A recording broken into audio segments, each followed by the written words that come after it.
আসছি আমরা ঢাকা মহানগর বিরিয়ানি হাউস।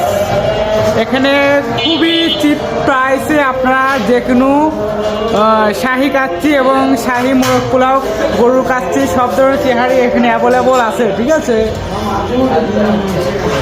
এখানে বিরাদাররা খুবই মাংসের মতো খাবার দেয়। তো আমার এক ফ্রেন্ড, তুমি কি খাচ্ছ বন্ধু? মাংসের সাথে খিচুড়ি। ও আচ্ছা, এখানে কিরকম টেস্ট হচ্ছে? ও জাস্ট ঠিক আছে, বন্ধু হচ্ছে মাংসের সাথে খিচুড়ি খাচ্ছে।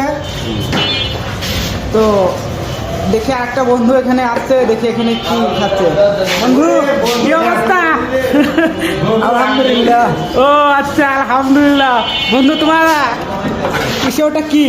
এটা হচ্ছে আপনার নলি নলি নলে। ও আচ্ছা নলে গরু মাংস দিয়ে খাইতেছি তো। বন্ধু, তুমি হচ্ছে বিরিয়ানি থেকে ভাত কেন?